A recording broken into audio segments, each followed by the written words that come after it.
கர்த்தருடைய பரிசுத்த நாமத்திற்கு ஸ்தோத்திரம் உண்டாவதாக. கர்த்தராகிய இயேசு கிறிஸ்துவின் நாமத்தில் உங்களுக்கு கிருபையும் சமாதானமும் உண்டாவதாக.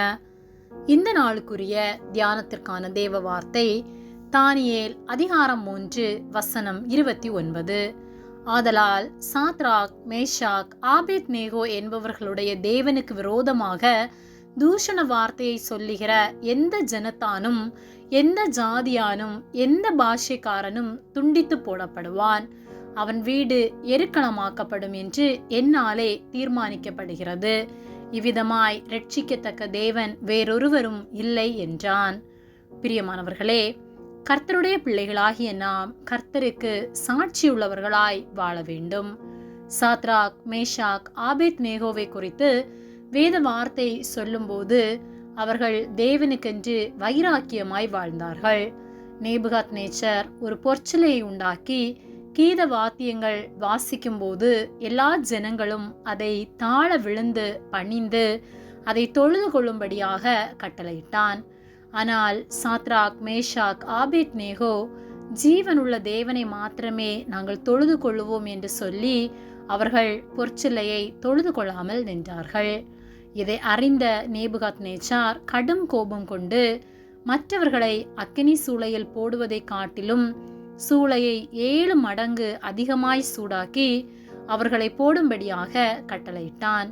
ஆனால் அவர்கள் கர்த்தர் எங்களை விடுவித்தாலும் விடுவிக்காமல் போனாலும் நாங்கள் ஜீவனுள்ள தேவனாகிய கர்த்தரையே ஆராதிப்போம், அவரை மட்டுமே தொழுது கொள்வோம் என்று சொல்லி வைராக்கியமாய் இருந்தார்கள். அக்கினி சூளையிலே அவர்களை தூக்கி போட்டார்கள். ஜீவனுள்ள தேவன் அவர்களோடு கூட இருந்தது நிமித்தமாய் அவர்களுக்கு எந்த சேதமும் அணுகவில்லை. அவர்களுடைய தலைமயிர் கருகாமலும் அவர்களுடைய சரீரங்களின் மேல் அக்கினி பலம் செய்யாமலும் அவர்களுடைய சால்வைகள் சேதப்படாமலும் அக்கினியின் மனம் அவர்களிடத்தில் வீசாமலும் இருந்தது என்று தானியேல் 3:27 சொல்லப்பட்டுள்ளது. 3 பேரை சூளையிலே போட்டார்கள்.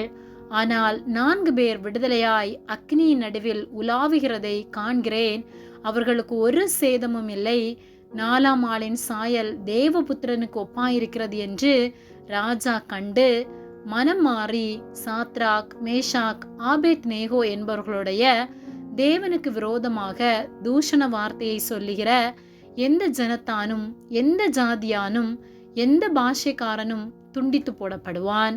அவன் வீடு எருக்களமாக்கப்படும் என்று என்னாலே தீர்மானிக்கப்படுகிறது. இவ்விதமாய் ரட்சிக்கத்தக்க தேவன் வேறொருவரும் இல்லை என்று சொல்லி அவர்களை தேசத்தில் உயர்த்தினான். நம்முடைய வாழ்க்கை எப்படி காணப்படுகிறது? நாம் கர்த்தருக்கு சாட்சியுள்ளவர்களாய் அவருக்கு உண்மையாய் வாழ்கின்றோமா? நம் நிமித்தமாய் நாம் வாழ்கிற இடத்திலே கர்த்தருடைய நாமம் மகிமைப்படுகிறதா என்பதை நாம் சிந்தித்து பார்க்க வேண்டும். கர்த்தருக்கென்று வைராக்கிய வாஞ்சையாய் செயல்படுவோம். கர்த்தர் நமக்காக இந்த உலகத்தில் வந்து நம்முடைய பாவங்களிலிருந்து நம்மை மீட்கும்படியாக தம்முடைய விலையேற பெற்ற இரத்தத்தை நமக்காக சிந்தினார். அந்த அன்பை உணர்ந்தவர்களாய் ஒருபோதும் அவரை தூஷிக்காமல், அவருடைய நாமத்தை மறுதலிக்காமல், அவருக்கு உண்மை உள்ளவர்களாய் வாழ்ந்து அவர் நாமத்தை மகிமைப்படுத்துவோம். கர்த்தர் நம்மை ஆசீர்வதித்து உயர்த்துவார். ஆமேன். ஜெபம். எங்களை அதிகமாக நேசித்து வழிநடத்தி வருகிற எங்கள் அன்பின் பரிசுத்த பிதாவே, இந்த நாளை நாங்கள் காணும்படியாக நீர் எங்களுக்கு ஜீவனை தந்த உம்முடைய அன்பிற்காக நாங்கள் உமக்கு நன்றி செலுத்துகின்றோம். நாங்கள் தியானித்த வார்த்தையின்படியே ஜீவனுள்ள தேவனாகிய உம்மை மட்டுமே நாங்கள் தொழுது உம்மை ஆராதித்து உம்முடைய நாமத்தை மகிமைப்படுத்துகிற வாழ்க்கை வாழ வைராக்கியமாய் உமக்கென்று வாழத்தக்கதான கிருபைகளை நீர் எங்களுக்கு தரும்படியாய் ஜெபிக்கின்றோம். எந்த சூழ்நிலையிலும் உம்மை விட்டு கொடுக்காமல், உம்மை விட்டு விலகாமல் உமக்கு உண்மையாய் வாழத்தக்கதான கிருபைகளை நீர் ஒவ்வொரு நாளும் தருவதற்காக நன்றி செலுத்துகின்றோம். எங்களை தாழ்த்தி ஒப்பு கொடுக்கின்றோம். இயேசுவின் நாமத்தில் ஜெபிக்கின்றோம் ஜீவனுள்ள நல்ல பிதாவே. ஆமேன். கர்த்தர் உங்களை ஆசீர்வதிப்பாராக.